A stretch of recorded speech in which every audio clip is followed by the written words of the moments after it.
dzalika, dan ketika kami telah selesai menuntun kamu,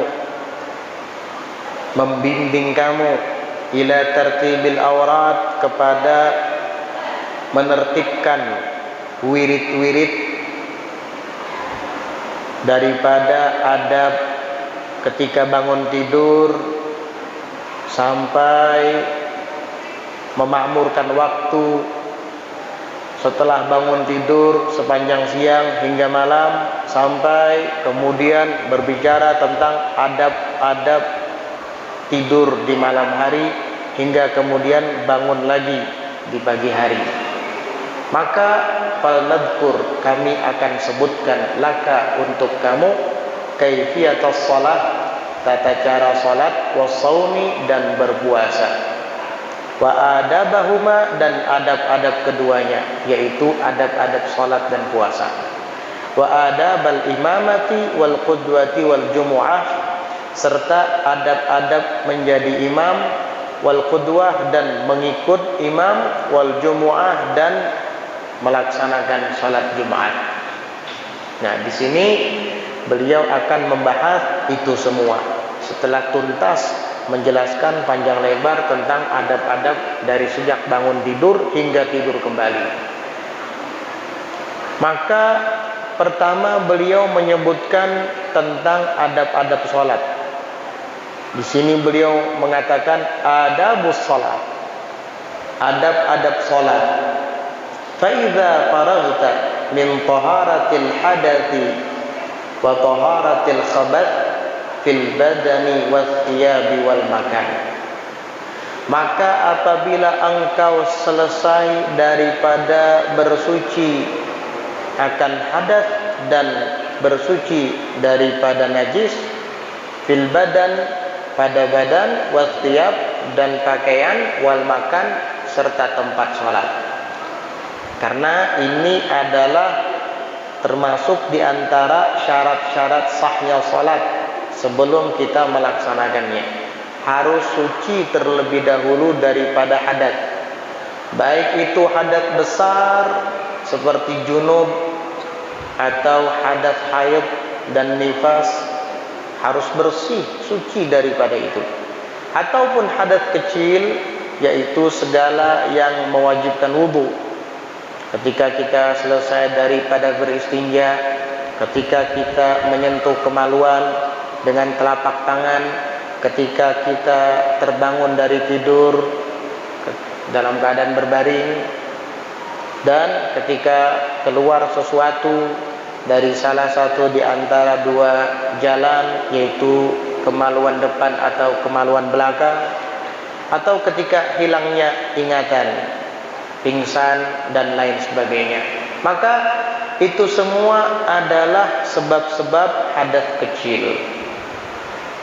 Kita wajib mensucikan diri daripada itu semua. Mensucikan diri daripada hadas besar dengan cara mandi wajib. Mensucikan diri daripada hadas kecil dengan cara berwudu. Kemudian setelah selesai membersihkan badan daripada hadas besar ataupun hadas kecil, lalu mensucikan pakaian, termasuk badan kita juga, dan tempat sholat kita dari khobath. Apa itu khobath? Yaitu najis-najis. Jangan sampai di tubuh kita ada najis ketika kita akan sholat. Jangan sampai pula di pakaian kita yang kita kenakan di dalam sholat terdapat najis. Seperti misalnya ada kotoran cecak, atau misalnya ada bangkai semut, bangkai lalat, walaupun hanya sayapnya saja, walaupun hanya kaki semut, hati-hati, itu bangkai. Karena bangkai di dalam sholat itu tidak dima'fu, walaupun kecil, kecuali najis tersebut adalah najis yang dima'fu atau dimaafkan, seperti sedikit darah. Darah jika mengenai pakaian kita atau badan kita atau bahkan tempat sholat kita, tetapi sedikit, kadar ukuran sedikitnya itu menurut uruf, menurut kebiasaan daerah kita. Kalau menurut kebanyakan orang yang ada di daerah kita, yaitu uruf bahwa itu darah adalah sedikit, maka tetap najis, akan tetapi dima'fu atau dimaafkan, sehingga tidak mencegah sahnya sholat, tidak menghalangi sahnya sholat. Tetapi najis-najis yang tidak dima'fu, najis-najis yang tidak dimaafkan, itu mencegah sahnya sholat. Jika kita melaksanakan sholat, sedangkan di pakaian atau di badan atau di tempat sholat kita ada najis yang tidak dima'fu tersebut, maka sholat kita tidak sah. Hati-hati. Oleh karenanya, ketika kita buang air kecil, jangan sampai percikan dari air kencing itu mengenai pakaian kita, sarung kita, atau celana kita. Hati-hati. Itu yang dimaksud dengan khobath, yaitu najis. Adapun sesuatu yang mungkin dianggap kotor tetapi tidak najis, itu tidak menghalangi sahnya sholat. Seperti halnya keringat. Ketika kita sedang bekerja di kebun, atau kita sedang lari-lari pagi misalnya, lalu tubuh kita bercucuran dengan keringat, dengan peluh, lalu kita mengambil wudu dan kemudian sholat, apa hukumnya? Sah. Kenapa? Karena keringat itu tidak najis, walaupun kita menganggapnya itu adalah kotor. Tanah itu juga tidak najis, walaupun kita menganggapnya itu adalah kotor.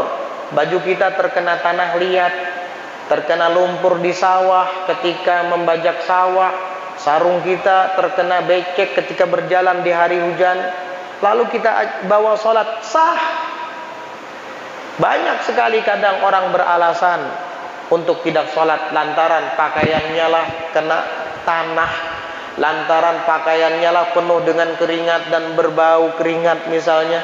Itu tidak bisa dijadikan alasan untuk tidak sholat. Kenapa? Karena itu tidak najis. Walaupun kita sholat dalam keadaan penuh dengan keringat, walaupun kita sholat sedangkan di pakaian kita ada tanah, becek atau lumpur, itu tidak menghalangi sahnya sholat. Wajib tetap untuk kamu melaksanakan sholat.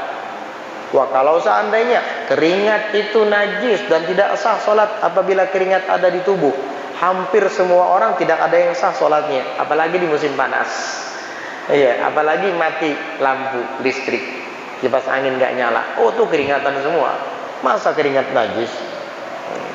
Ini banyak sekali kadang yang beralasan untuk tidak sholat lantaran tubuhnya keringatan, bau keringat, atau pakaiannya terkena tanah, lumpur dan sebagainya. Itu bukan sesuatu yang najis. Di badan harus suci daripada najis yang tidak dima'fu. Pakaian kita, arti pakaian di sini adalah setiap yang terhubung dan bersambung dengan badan kita. Tidak mesti baju, sarung atau kopiah saja. Selendang apabila kita taruh di bahu kita, ini sudah dianggap pakaian. Jika ternyata di ujung selendang ini ada kotoran cicak misalnya, atau bangkai semut, maka tidak sah sholat kita. Karena selendang begitu sudah menempel di tubuh, dia dihukumi sebagai pakaian. Pokoknya setiap yang berhubungan dengan badan kita dan bergerak seiring dengan gerakan badan kita, itu disebut dengan pakaian. Nah, pakaian tersebut diwajibkan suci daripada najis. Begitu pula dengan al-makan, tempat sholat. Apa sih yang dimaksud dengan tempat sholat? Apakah yang dimaksud dengan tempat sholat itu sajadah? Bukan. Bukan sajadah yang dimaksud dengan tempat sholat.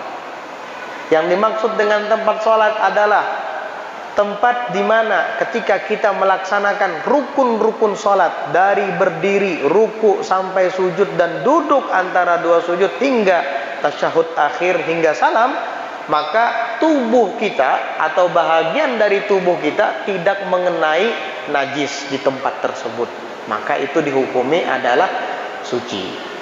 Tapi jika seandainya di tempat tersebut ada kotoran cicak atau ada bangkai semut atau bangkai lalat yang sekiranya jika kita sholat di tempat tersebut maka akan mengenai tubuh kita, tai cicak atau bangkai lalat tersebut, maka itu dianggap tempat sholatnya masih belum suci.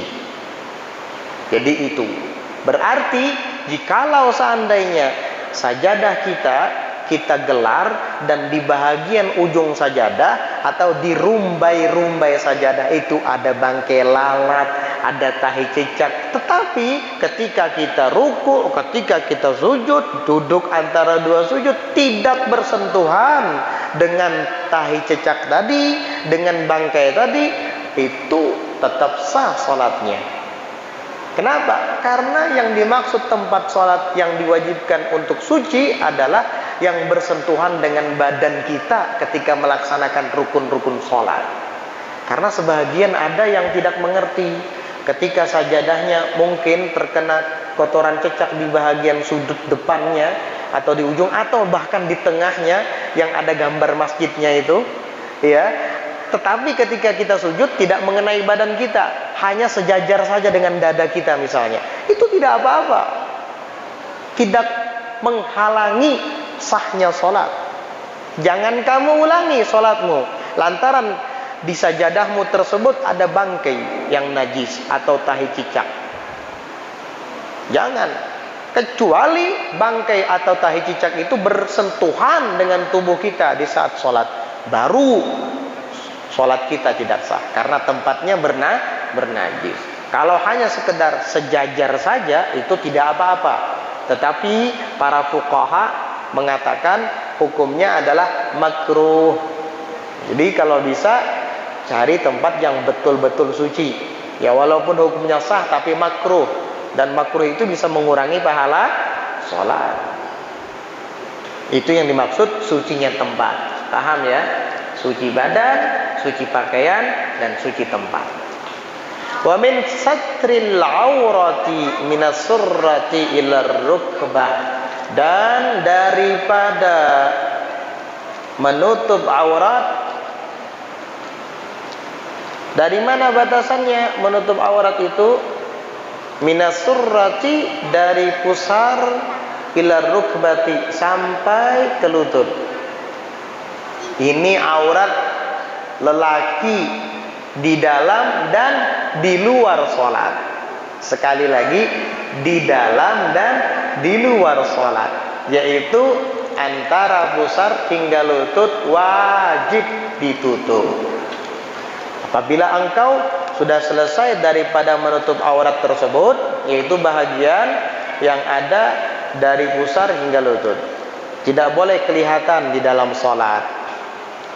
Ya, ini aurat lelaki. Di luar sholat sama seperti itu.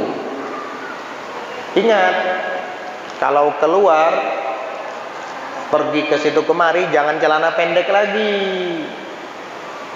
Saya kan mau main futsal, hatta kamu mau main futsal. Emang futsal menghalalkan yang haram apa? Saya kan mau main bulu tangkis, hatta kamu mau main bulu tangkis atau bulu tangkas, sama saja. Kenapa? Olahraga tidak menghalalkan yang haram. Ini ke situ kemari, sepeda motor, jalan kaki, sepeda tinjak, celana pendek. Umur udah tua, 30 tahun, 40 tahun, 50 tahun. Nggak lucu kelihatannya.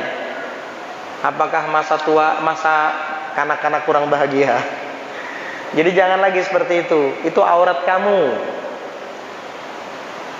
Aurat itu ismun lima yajibu satruh wa yahrumun nadharu ilaih.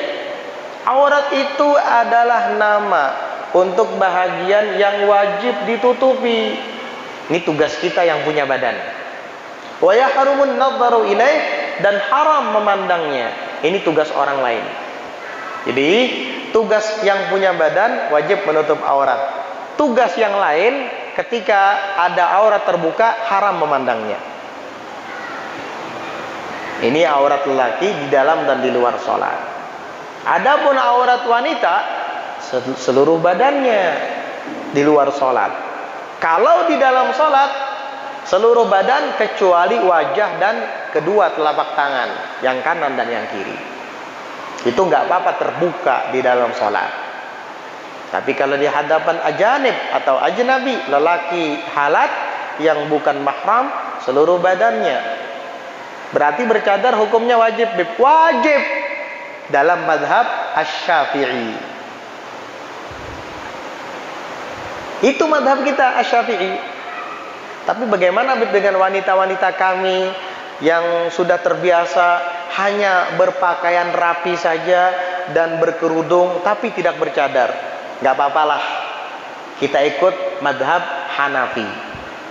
Gak apa-apa kalau dalam mazhab Hanafi, kalau berpakaian rapi dan tidak terbuka bahagian badannya sama sekali, kecuali wajah dan telapak tangan saja, itu nggak apa-apa, selama tidak menimbulkan fitnah dan syahwat bagi orang yang memandangnya, itu tidak apa-apa dalam mazhab Hanafi. Dan itu juga ada qaul dalam mazhab Asy-Syafi'i. Kalau mu'tamadnya pakai cadar itu wajib, itu menurut pendapat yang mu'tamad dalam mazhab Syafi'i. Makanya jangan mengata-ngatain wanita yang bercadar. Justru dia pintar, kamu yang tidak pintar. Dia paham tentang ilmu madhab, kamu yang tidak mengerti tentang ilmu madhab. Orang bercadar dikata-katain ninja. Oh, ada ninja, ada ninja. Orang bercadar dikata-katai teroris. Wah, ada teroris, ada teroris. Bukan ada teroris, bukan ada ninja. Kamunya yang bodoh, nggak belajar ilmu agama. Begitu. Iya. Syukur, untung di zaman sekarang ini masih ada orang yang mengenakan pakaian Siti Fatimah binti Rasulullah sallallahu alaihi wasallam. Syukur, untung di zaman sekarang ini masih ada orang-orang yang memakai pakaian Sayyidah Aisyah istri Nabi Muhammad sallallahu alaihi wasallam radhiyallahu anha. Karena itu pakaian mereka, wanita-wanita Nabi, wanita-wanita sahabat. Syukur masih ada yang mengamalkan itu. Tapi sekarang sudah banyak yang maskeran. Daripada maskeran, mending sekalian dah pakai cadar. Rupanya corona membawa hikmah. Ambil positifnya ya. Yang dulu nggak cadaran, sekarang mulai cadaran. Berarti dia mengamalkan madhabnya sendiri. Jadi perempuan yang bercadar itu berarti dia mengamalkan madhabnya sendiri. Nggak perlu ngikut madhab lain seperti Abu Hanifah. Hebat itu. Kalau yang masih kerudungan masih ngikut madhab lain. Kenapa? Karena ulun yakin kalau pian ditakuni apa madhab pian, pasti pian jawab Syafi'i, semua jawab Syafi'i. Tapi pengamalannya tidak 100% Syafi'i. Di Hadramaut tuh di Tarim, tulen Syafi'i di sana. Kamu tidak akan pernah melihat wajah wanita sedikit pun di Hadramaut sana, kecuali anak-anak. Kalau anak-anak mungkin kamu bisa melihatnya. Tapi kalau yang sudah dewasa, nggak mungkin kamu bisa melihat wajah mereka. Di Hadramaut begitu. Itu tulen madhab Syafi'i betul itu. Kalau mau tahu bagaimana Ahlus Sunnah wal Jamaah yang sebenarnya, bagaimana madhab Asy-Syafi'i yang sebenarnya diamalkan, pergi ke Hadramaut sana. Itu madhab Syafi'i begitu. Ini yang mengatakan ninja, teroris. Tanya madhab kamu apa? Syafi'i. Ya itu Syafi'i yang kamu katakan teroris ninja tadi, itu Syafi'i itu. Kamu ternyata senjata makan tuan. Ngata-ngatain madhab sendiri. Hati-hati. Kalau ada orang bercadar lalu jadi teroris, jangan cadarnya yang disalahkan. Salahkan dianya, orangnya, oknumnya. Atau orang berjubah, misalnya ya, pakai sorban lalu jadi teroris, jangan sorban jubahnya yang disalahkan. Salahkan dianya itu. Oknumnya yang disalahkan. Pakaian tidak bersalah, agama tidak bersalah, tapi SDM-nya itu, sumber daya manusianya itu yang bersalah.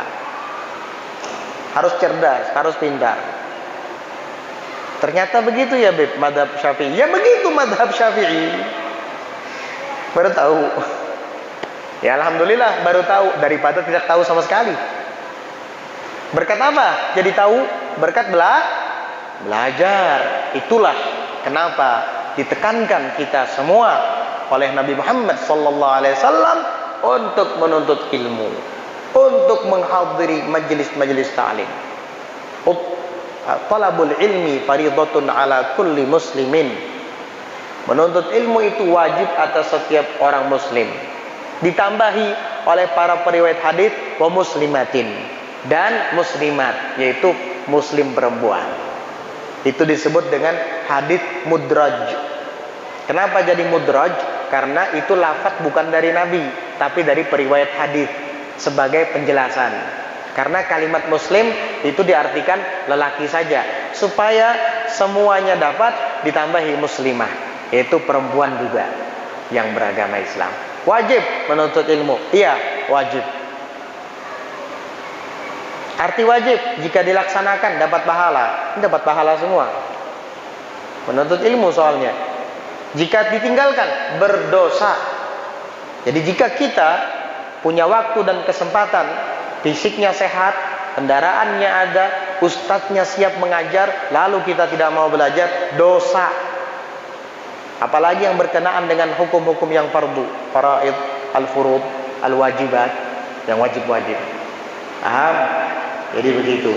Hati-hati, aurat ditutup, jangan pakai celana pendek lagi. Hatta mandi di sungai, apalagi pakai sempak. Astagfirullahaladzim. Pakai celana dalam, nyuci sepeda motor, wah, kada tahu-tahu. Memandi sapi, kada tahu-tahu. Membasuh sapi, pas nah kayak sapinya. Dua bading, sama-sama telanjang, cuman pakai celana dalam berere. Jangan kamu kira itu sepele. Itu dosa di hadapan Allah Subhanahu wa taala. Karena aurat tadi adalah nama untuk bahagian yang wajib ditutup dan haram dilihati. Jelas? Jangan pakai celana pendek lagi. Kamu bukan anak-anak lagi. Ya dulu waktu kamu masih main kleker, ya main logo dulu, mungkin umur 7 tahun, 8 tahun. Sekarang udah punya anak bahkan, atau mungkin punya cucu misalnya. Jangan celana pendek lagi lah. Tahu dirilah. Itu adalah syarat sahnya sholat terlebih dahulu. Suci dari hadat, besar dan kecil, bersih dari najis, di badan, tempat sholat, dan pakaian. Dan menutup aurat. Ya memang batasan aurat lelaki di dalam sholat tadi, juga di luar sholat, antara pusar sampai lutut. Tapi bukan berarti kita sholat hanya menutup bagian antara pusar hingga lutut saja. Katanya itu kan yang wajib. Iya, itu yang wajib. Sah-sah. Tapi kamu tidak beradab. Tidak beradab. Karena sholat itu bukan hanya sekedar menggugurkan kewajiban, tetapi juga harus dilaksanakan penuh dengan adab. Masa menghadap Tuhan sendiri nggak pakai baju? Mentang-mentang aurat batasannya antara pusar hingga lutut saja, lalu sholat tidak pakai baju begitu? Ya jangan. Kamu tidak punya adab. Berhadapan dengan orang yang terhormat saja kita pakai baju yang rapi, padahal dia manusia. Kenapa menghadapi Tuhan manusia, Tuhan alam semesta, tidak memakai pakaian yang rapi? Kan itu kurang pantas, tidak punya adab namanya. Setelah selesai daripada itu semua, fastaqbilil qiblata, maka menghadaplah engkau ke kiblat, ke arah kiblat, qaiman, dalam keadaan berdiri. Itu jika sholat fardu dalam keadaan berdiri.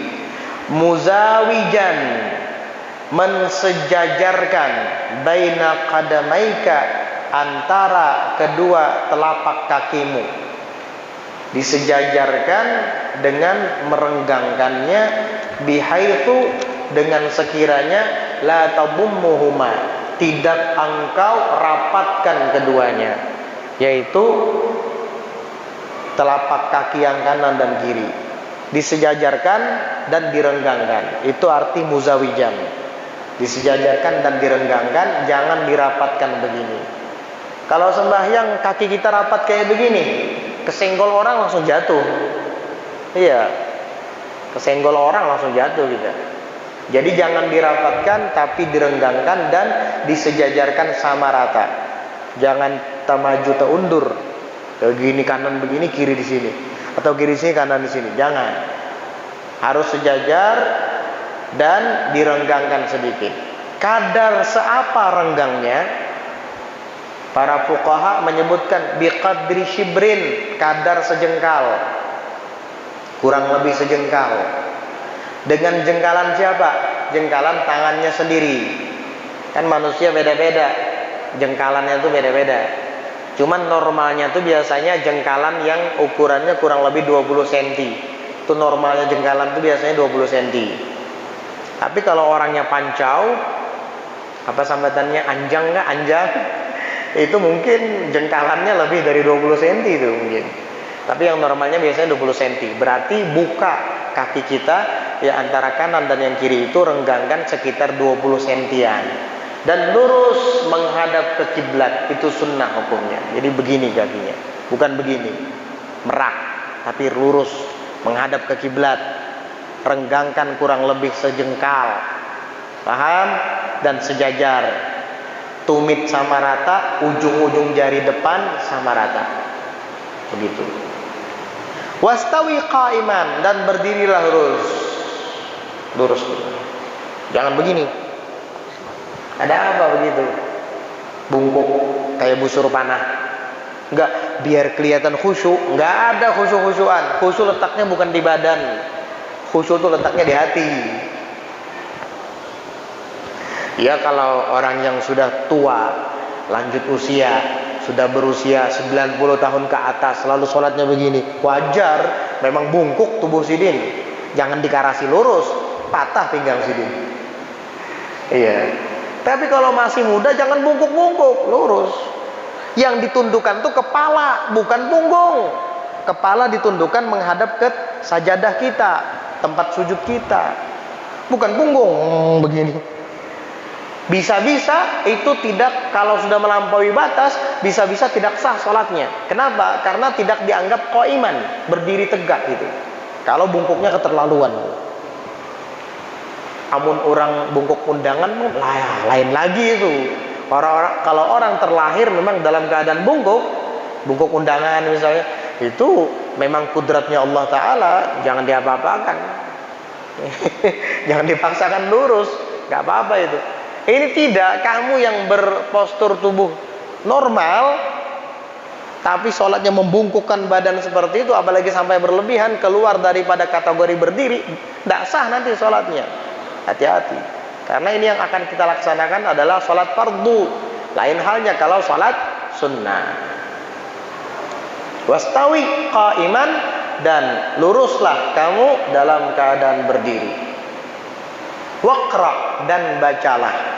Qul a'udzu birabbin nas. Sunnah sebelum sholat baca surah An-Nas. Siapa yang baca? Semua, mau makmum mau imam. Ini hak untuk perindividuan, perorangan. Ini kadang yang baca qul a'udzu birabbin nas muadzin saja biasanya, mau qomat. Bismillahirrahmanirrahim. Qul a'udzu birabbin nas, malikin nas, ilahin nas, min syarril waswasil khannas, alladzi yuwaswisu fi sudurin nas minal jinnati wan nas. Allahu akbar, Allahu akbar. Kamu juga baca, karena itu menjelang salat. Jadi membaca surah An-Nas itu dibaca menjelang salat. Tapi saya bacanya sebelum takbiratul ihram, bagus lagi. Malah kalau bisa seperti itu. Jangan sebelum qomat kalau bisa. Tapi orang yang muadzin itu, si Bilal bacanya sebelum, biar dia baca sebelum qomat. Kamu bacanya nanti sebelum takbiratul ihram, nggak apa-apa. Kenapa itu dibaca? Tahassunan, karena membentengi diri biha, dengannya, dengan surah An-Nas. Dari apa? Minasyaitonir rajim, daripada syaitan yang terkutuk. Kenapa? Karena biasanya syaitan itu mencari-cari jalan untuk kita di dalam melaksanakan sholat agar hati kita was-was. Nah, berarti obatnya adalah membaca surah An-Nas, dan itu sunnah dibaca sebelum takbiratul ihram. Bismillahirrahmanirrahim. Qul a'udzu birabbin nas, malikin nas. Ingat, malikin nas, jangan malikin nas. Salah itu. Sekali lagi salah. nggak ada qiraatnya itu. Di dalam Hasyiatus Shawi, Asy-Syaikh Ahmad As-Shawi, di dalam Hasyiah As-Shawi ala Tafsiril Jalalain, beliau menyebutkan bittifaqil qurra, kalimat Malikin Nas itu sudah disepakati oleh semua ahli qiraat.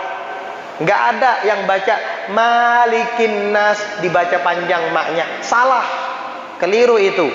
Perbenar, apa benarkan lagi bacaannya. Hati-hati. Kadang kita yang tidak sadar, nanti pulang ke rumah suruh istrinya dengar, panjang nggak bacaan kita Malikin Nasnya. Ujar bini pian panjang, amun jar bini pian panjang, ubah, jangan dibaca panjang lagi.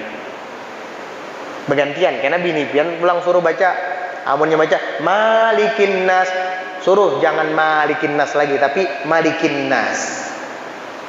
Buka Qurannya coba lihat, ada alifnya nggak setelah mim? Lain Maliki Yaumiddin. Di dalam suratul Fatihah itu memang dibaca panjang, Maliki Yaumiddin menurut qiraat Hafs. Tapi kalau qiraat Abi Amr dibaca pendek, Maliki Yaumiddin. Dua-duanya ada qiraatnya, dua-duanya benar. Tapi kalau dalam surah An-Nas, Qul a'udzu birabbin nas, Malikin Nas, itu tidak ada yang panjang, pendek. Ingat itu. Ini banyak sekali yang keliru. Dengarkan aja pian kalau enggak percaya. Bismillahirrahmanirrahim. Qul a'udzu birabbin nas, Malikin Nas. Banyak yang baca kayak gitu. Salah itu. Kalau enggak diingatkan, enggak ingat-ingat nanti. Sampai ke Tuhan, sampai ke mati, akhirnya bacanya begitu. Jangan tambah-tambahi huruf dalam Al-Quran. Enggak boleh menambahi Al-Quran walau satu huruf. Itu kamu sama dengan menambahi Al-Quran satu huruf itu, alif, padahal tidak dibaca panjang. Jadi Qul a'udzu birabbin nas, Malikin Nas. Ingat, Malikin Nas, bukan Malikin Nas. Salah itu. Sudah sering kita ingatkan itu ya. Kenapa jadi sering diingatkan? Karena kita sering dengar orang bacanya kayak gitu. Jadi nggak ada kalimat Malikin Nas, yang ada Malikin Nas, pendek mimnya, jangan panjang. Jangan samakan dengan hukum membaca Maliki Yaumiddin. Itu suratul Fatihah. Memang ada dua qiraat di situ. Boleh dibaca Maliki Yaumiddin pendek Maliknya, boleh dibaca panjang Maliki Yaumiddin. Tapi kalau dalam An-Nas nggak boleh Malikin Nas. Tahassunan biha, membentengi diri dengannya surah An-Nas minasyaitonir rajim, daripada syaitan yang terkutuk. Sehingga was-was yang didatangkan oleh syaitan ke dalam hati kita itu akan hilang dan lenyap. Pernah nggak melihat orang yang takbir nggak selesai-selesai? Imam sudah baca surah hampir mau ruku baru dia selesai. Allah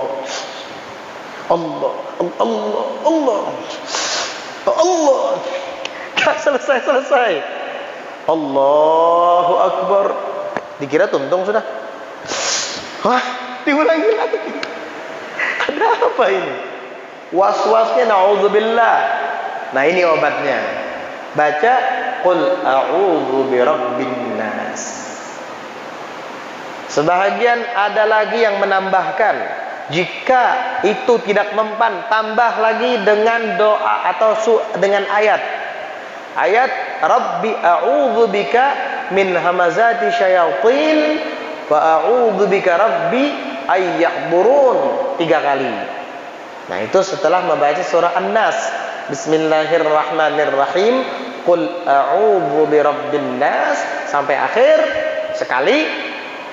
Supaya betul-betul hilang rasa was-was tadi, tambah lagi ayat Rabbi a'udzu bika min hamazati syayatin wa a'udzu bika rabbi ay yahburun 3 kali.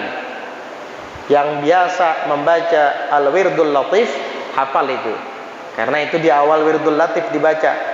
Setelah membaca Qul Hu 3 kali, Al-Falaq 3 kali, dan An-Nas 3 kali, Rabbi a'udzu bika min hamazati syayatin wa a'udzu bika rabbi ay yahburun 3 kali.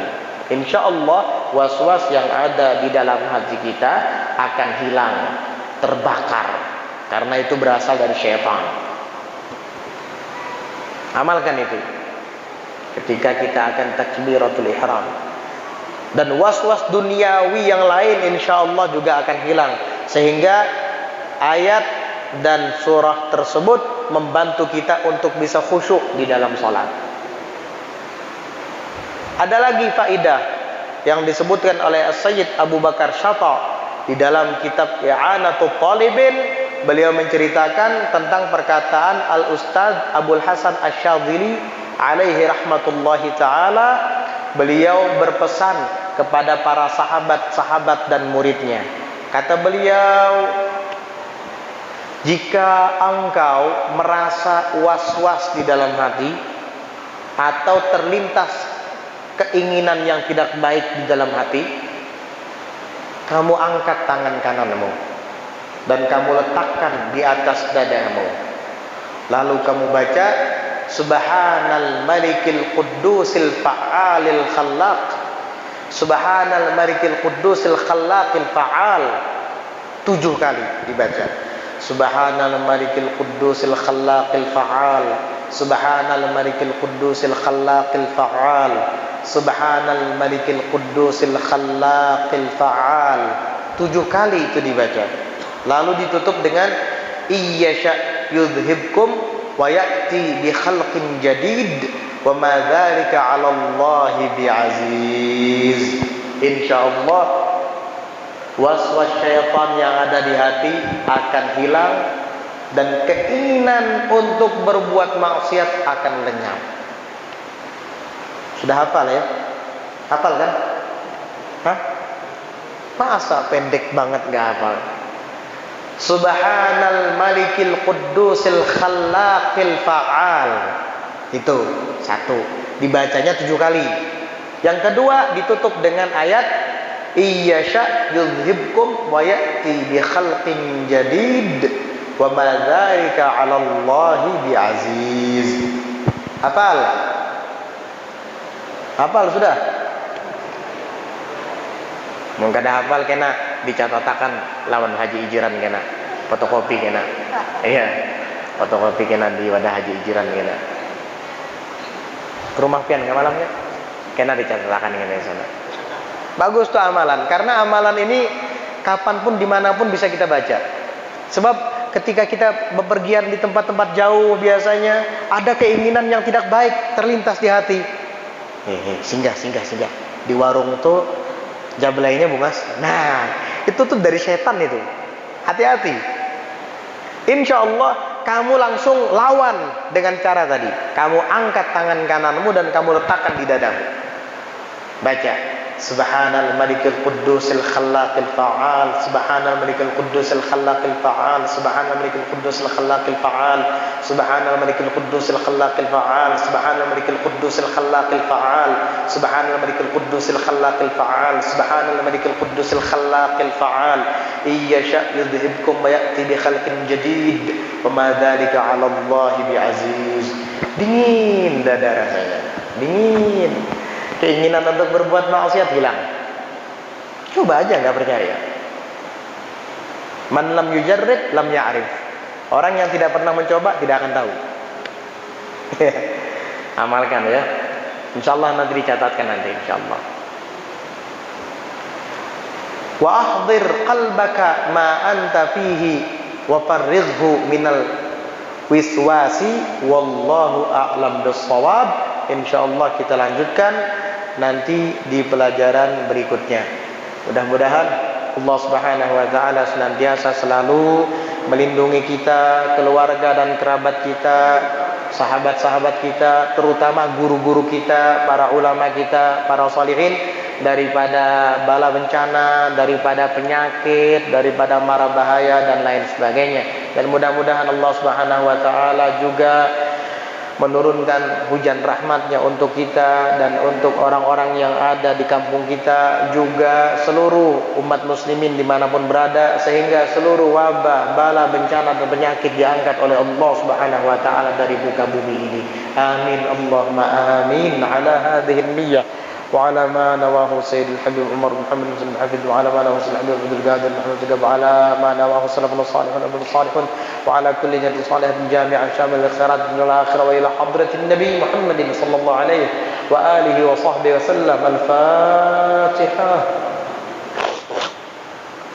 بسم الله الرحمن الرحيم الحمد لله رب العالمين الرحمن الرحيم مالك يوم الدين إياك نعبد وإياك نستعين اهدنا الصراط المستقيم صراط الذين أنعمت عليهم غير المغضوب عليهم ولا الضالين آمين. بسم الله الرحمن الرحيم الحمد لله رب العالمين اللهم صل وسلم على سيدنا محمد وعلى آله وصحبه أجمعين.